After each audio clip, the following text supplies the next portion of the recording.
Welcome to the 357th episode of the Reading and Writing Podcast. Stay tuned for my interview with New York Times best-selling thriller writer Brian Freeman. Brian's novel in the Robert Ludlum Jason Bourne series, The Bourne Evolution, was named one of the best mysteries and thriller novels of 2020. Stay tuned for the interview.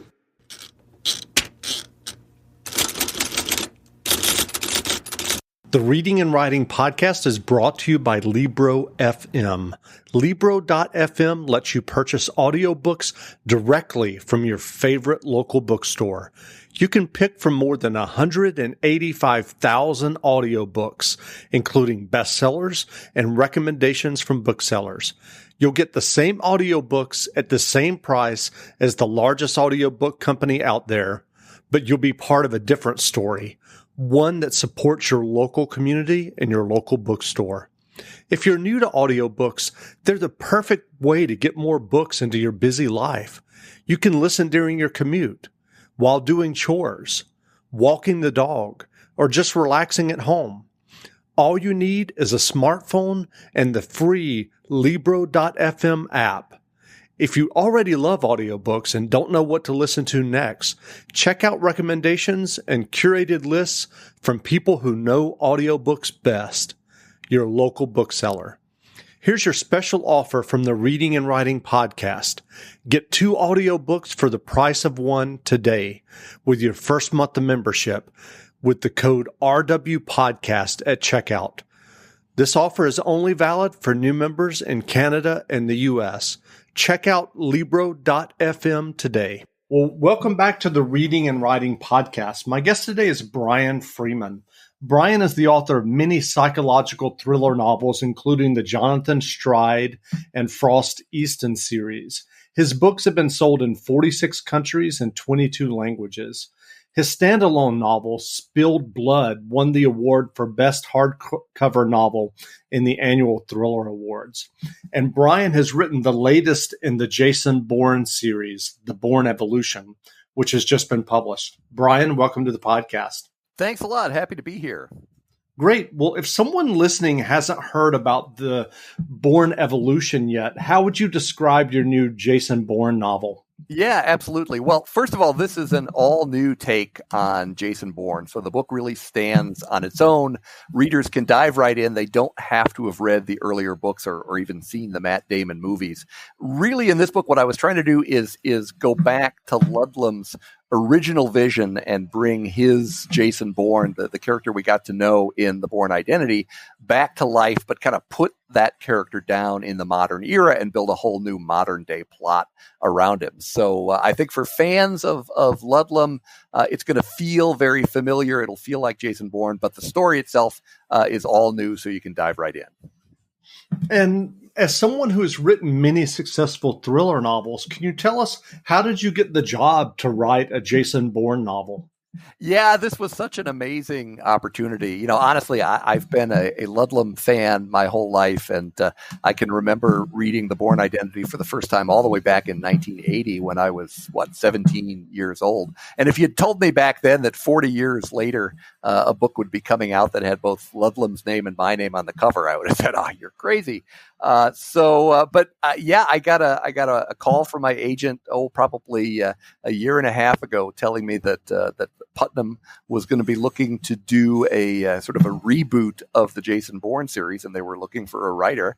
And was I interested in having my hat tossed into the ring? And this is one of the great opportunities in the thriller world. So I said, absolutely, let's go after it. And it kind of went into a black box. There was dead silence for the next 3 months or so.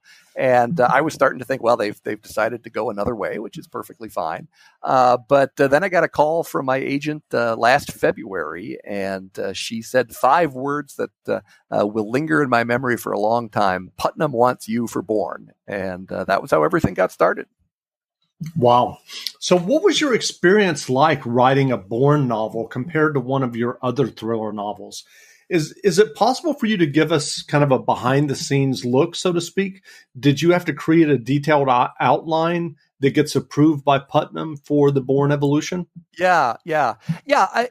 On one hand, it was different because it's obviously kind of inhabiting somebody else's world, and yet on the other hand, I've written a lot of thrillers, and so the writing process and the development process felt pretty normal. People have asked, was it hard getting inside the head of somebody else's character? And honestly, in a lot of ways, I've known Jason Bourne even longer than I've known any of my own characters, because he and I go back 4 decades now. But in dealing with kind of how to put it together, the first thing I did was talk over with the folks at Putnam, what I thought we could do with Bourne in this reboot. And so I came up with a plot concept. I wrote some sample chapters that they could run by the estate. And the estate loved what I was doing with it and the direction that I wanted to go. And so I started diving into the book. And I do an outline in this case, and I always do when I'm writing a new book. But I don't kind of handcuff myself with the outline. I kind of create more of a roadmap that gives me benchmarks of where I want to be during the course of the narrative. And then as I'm writing, it gives me more of a chance for the characters to take over and the story to evolve, and I can kind of massage the suspense and the drama as I'm going along. So it's kind of a combination of the outline process and sort of developing it spontaneously as I write. And so was it similar in that respect to one of your other thriller novels in terms of how you outlined and then wrote? Yeah, in process, I think it was very similar to the way my other books have flowed. What really made this one different was obviously the fact that I was filling big shoes in writing a Robert Ludlum novel, and my thrillers tend to be very psychological in nature, so they're kind of inside the heads of the character, and that works well for a hero like Jason Bourne, who's very conflicted and struggling with his identity. On the other hand, writing sort of a Ludlum action thriller, the story tends to be very adrenaline fueled, a lot of action scenes, and there's less of that in sort of the psychological thrillers I typically write. So I really focused on kind of figuring out how to block out action scenes and make it read in the most authentic and suspenseful way possible. So did it ever worry you that Jason Bourne is almost a superhero now, especially with the films? How do you create tension and suspense in a Bourne novel? Yeah, I was thinking a lot about all of the different iterations of Jason Bourne. I mean, you figure we've had so many different sort of visions of Bourne in the last 40 years. You had 3 Robert Ludlum novels. You had another 11 novels from Eric von Lustbader. And then, of course, you have all those great Matt Damon films. And I think that when you watch the movies, you're seeing more of the superhero Jason Bourne, kind of the isolated loner who can do no wrong. And I don't think that was really Ludlum's original vision. So I really wanted to go back to who this character was and what has made him such an enduring figure. And I think that really relates to his humanity and his struggle and the issue of him having lost his memory and really trying to figure out who he is as a person. I think that's one of the reasons that readers really relate to him. And that's what I was kind of trying to bring back in this book. And so what are your earliest memories of reading in books? Oh boy, I've been a reader and writer my whole life. I can remember working on my first mystery novel when I was in 6th grade. So this goes back a long ways. I grew up reading in the 70s with a lot of the big dramatic authors. I loved folks like James Michener, Irving Wallace, Leon Uris, authors like that. And Ludlum was always one of my big favorites. I can remember, I was probably just a young teenager.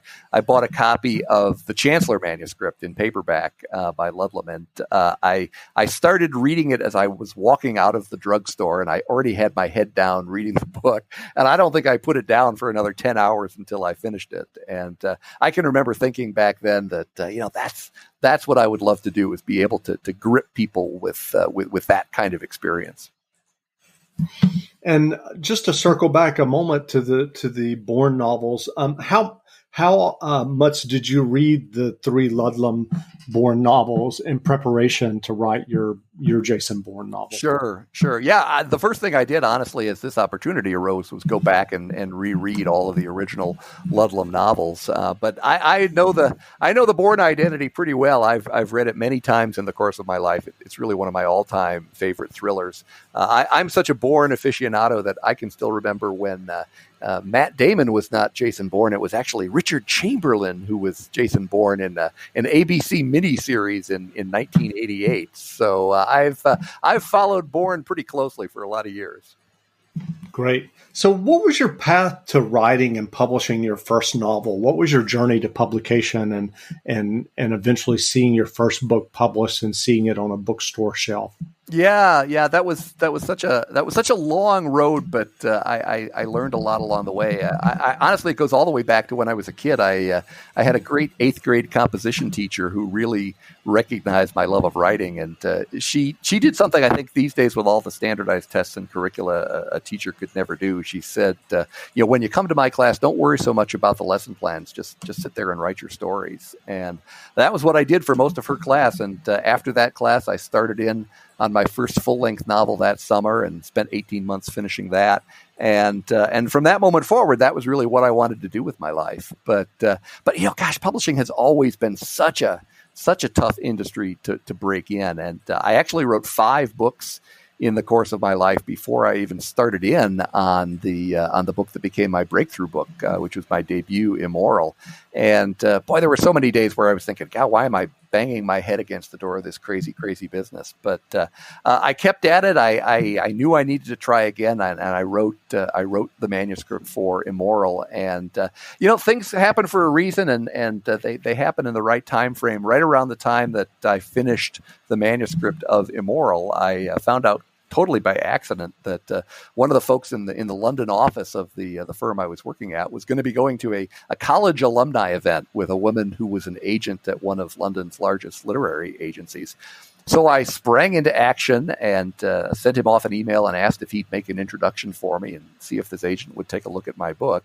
And he was gracious enough to say yes, and Allie was drunk enough to agree. And so I sent her the manuscript, and I was thinking that it'll be weeks, and I've been down this road all sorts of times. Well, just a few days later, I got an email from Allie herself saying I stayed up until 1 a.m. finishing the book, couldn't put it down. I've already been in touch with a UK publisher saying, this guy's the next Harlan Coben. I want to represent you. Call me immediately. And wow. So I peeled myself off the ceiling and called her, and Allie was like, yes, darling, I love the book. I'll deal with the UK sale. I don't anticipate any problems. My agency will deal with international rights. And, I've got an agent in New York that I'd like to work with on the US deal who also handles Jeffrey Deaver, and I'd like her to do the US sale if that would be acceptable. And I said, yeah, I thought that would be okay. So they went out, and about 4 weeks later, we had 2 book deals in both the U.S. and U.K. And then I started getting these little notes from London saying, we've sold the rights to your book in Germany, and we've sold the rights to your book in Sweden, and we've sold the rights to your book in Italian. And then Bookspan, which at the time owned book clubs all over the world, they selected Immoral as their international book of the month. And so Immoral became the main selection in the Literary Guild and the Book of the Month Club and book clubs all over the world. And when the dust had settled, we'd sold the rights to Immoral in 17 languages. So after all those years of knocking on the door, that was an amazing way to get started.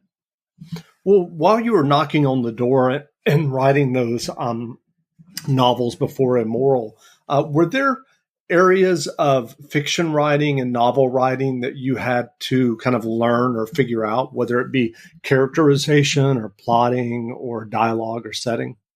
Yeah, absolutely. I mean, I really look back on those books that are still sitting in my nightstand drawer, and I think of those as kind of me cutting my teeth creatively and figuring out the kinds of stories that I wanted to tell and the kinds of characters I wanted to develop.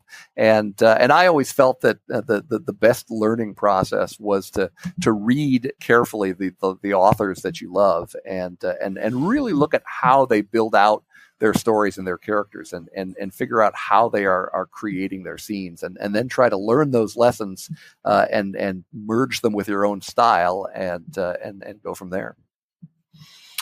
And so I noticed the novels, The Agency and West 57th on your website. Those seem definitely like a departure for someone who's writing a Jason Bourne novel. Can you tell me the story on writing those two?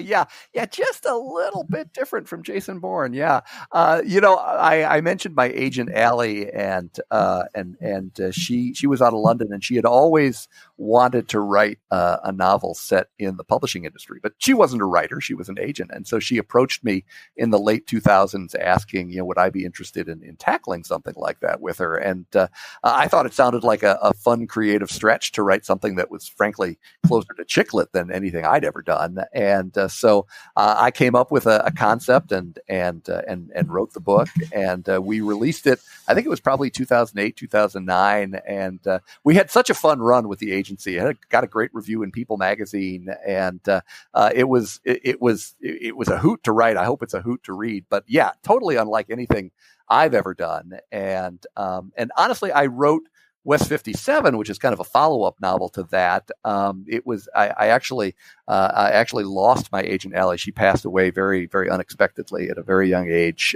in 2014. And I sort of wrote West 57 as almost a tribute to her because it was sort of a follow-up novel to The Agency. But after that, it was sort of hard to think about writing in that vein again, because so much a part of that was trying to capture the wonderful, quirky voice that Allie had. Sure. That's sad to hear. So what writing advice would you offer for listeners who are writing their own stories and novels? Well, there's a couple things. I mean, one is that the first piece of advice I give sounds routine, but I always say that 100% of unwritten books have never been published, and I think that's important because we as writers tend to be our own worst enemies. I mean, we tend to psych ourselves out, and I talk to so many aspiring writers that they'll get kind of 50 pages into a project and they'll lose confidence and they'll put it aside and they'll take up something else. And I always tell them, sooner or later, writing is still a function of your backside and a chair and some super glue, because you still need to sit in front of that keyboard and get the book done. So I always tell folks, don't let your self-doubt get in the way of what you want to do. You got to sit down. You got to get that project finished. And once you do, I think you'll find a level of satisfaction that helps you in so many ways. And maybe the book that comes out of it will be great. And maybe it'll just be one of those ones that gets filed away in your nightstand. But it's important to kind of get those words on the page. And so are you working on another novel now? Yeah, I'm actually writing a total of 3 books this year, which is I still find sort of horrifying to contemplate. But I've already wrapped up another standalone thriller that I'm really, really excited about that'll come out in the spring, and I'm simultaneously now writing the second Jason Bourne novel and another Audible original for Audible. So I've got a lot coming up in the pipeline, and then my next Jonathan Stride novel is in my Stride series, is coming out in September. So I've got a lot of things to keep readers busy. So what novels or nonfiction books have you read recently that you enjoyed? Yeah, that's the interesting thing about making a living as a suspense writer, is that I can't really read other people's suspense novels anymore. I mean, I used to be such a fan of the genre, but when you write the suspense all day long, curling up in bed with somebody else's suspense novel kind of starts to feel like work. So I do read much more nonfiction, history, biographies, memoirs, things like that. So I'm in a very lighthearted mood right now. So I'm reading Midnight in Chernobyl about the Chernobyl disaster, and I guess I'm not. 2020 wasn't depressing enough. I needed to go and find something that was even worse. But it's an amazing book, and it's extraordinary to kind of go behind the scenes on what happened then. So where can people find you online if they'd like to learn more about you and your novels? Yeah, they can find me pretty well everywhere. My website is bfreemanbooks.com. That's all one word, bfreemanbooks.com. They can find me on Twitter and Instagram under the handle bfreemanbooks. And they can go over to Facebook. They can find my Facebook page, which is facebook.com/bfreemanfans. So everywhere you go, you're going to find me. And I love interacting with readers. So I always encourage folks to send me email and post on my page and send me Twitter comments. I love to hear from people that have read the books. Great. Well, again, we've been speaking with Brian Freeman, the author of many great thriller novels and the author of the new Jason Bourne novel, The Bourne Evolution. The novel is available now, so go buy a copy. And Brian, thanks for doing this interview. Thank you so much. Now, stay tuned for a brief excerpt from the audiobook of Robert Ludlums' The Bourne Evolution, written by Brian Freeman, narrated by Scott Brick, published by Penguin Audio and available wherever audiobooks are sold. The man in black lifted his binoculars and studied the rain-swept boardwalk. The benches that stretched along Dufferin Terrace, on the cliffside looming over the lower town and the St. Lawrence River, were empty. His contact hadn't arrived yet, but that was to be expected. It was only 9:15, and he'd told her to be on the boardwalk at 10 o'clock. He wanted the extra time to survey the meeting ground and see if he was walking into a trap. He'd left a car behind near the port and then taken the funicular to the Hauteville. Now he stood like an invisible man in the darkness, behind a stone wall on the hill of the citadel. Cold rain sheeted from the sky, blurring the nighttime lights of Quebec City. A fierce wind rattled the winter skeletons of the trees, drowning out the other sounds with its moan. In front of him, the Chateau Frontenac Hotel rose like a medieval castle. At the base of the cliff, the lower town's ribbon of lights glittered beside the great dark stain of the river. Along the boardwalk, a row of antique cannons aimed their muzzles out over the water, as if anticipating the return of American invaders. The cannons weren't wrong. The Americans were here somewhere, looking for him. Where are you hiding? He waited, patient and motionless, not reacting to the cold or the wetness of his clothes or the bite of the wind. He'd trained himself to be immune to such things. He used the binoculars to examine every window, every doorway, every shadow or corner where someone could hide. Even the best operatives usually made mistakes. The flicker of a match as a cigarette was lit, the swish of a curtain, a footprint in the mud. When he'd completed his survey, he repeated it 2 more times, and he still saw nothing to alarm him. He was starting to feel safe. Then someone screamed. He tensed, but this was a happy scream, mixed with laughter. A young couple, drenched by the downpour, ran hand in hand along the glistening boardwalk below him. They took shelter under one of the canopies next to the cliff, where they began kissing passionately. He zoomed in on their faces under the gazebo lights. Both were in their 20s. Both attractive.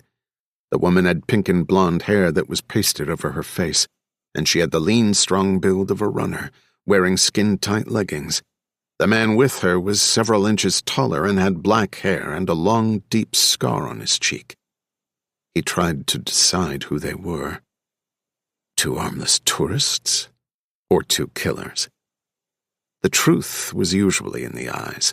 He watched carefully to see if either of them broke cover long enough to throw a surreptitious glance at their surroundings. But if this was a performance for his benefit, they stayed in character. When they'd kissed for a while, they walked back into the rain. Each looked at the other with a hungry grin, the way lovers would. They headed north toward the Grand Hotel. That was when he saw his contact arrive on the boardwalk. She was early. She walked down the steps from Governor's Park, seemingly not bothered by the rain that pummeled her. A large leather satchel purse hung from her shoulder. She reached the walkway just as the young couple passed in front of her, and he worried that the timing was too perfect. He could picture it all happening. A pistol in the hand of the man with the scar. 1 shot, no chance to run, his contact collapsing with a bullet in her throat. He yanked his own gun into his hand and prepared to dive down the citadel slope, even though he was too far away to stop what was about to happen. Except he was wrong. The young couple waved at the woman. She smiled back. They were simply three strangers enjoying the romance of the rain. There was no ambush, no gunfire. He watched the couple continue on their way to the Chateau Frontenac, and his contact crossed the boardwalk to the gazebo, where he'd told her to wait. She grabbed her phone from her purse and checked the time. Then she stared at the hillside in his direction with her hands on her hips. He knew she couldn't see him, but she had the look of someone who could feel that she was being watched. He examined her closely through the binoculars. The journalist named Abby Laurent was a couple of years past 30, medium height and a little skinny. She wore a waist-length jean jacket over a white t-shirt, forest green cargo pants, and black calf boots. Her hair was colored to a deep dark red, falling in wet strands to her shoulders and across her forehead in spiky bangs. She wore lipstick that was as dark red as her hair, and her mouth was folded into a curious smirk, as if she were enjoying the excitement of what she was doing. Her eyes were dark, and they were smart eyes that didn't miss a thing. She pushed some of the buttons on her phone. A second later, his own phone buzzed. She'd sent him a text.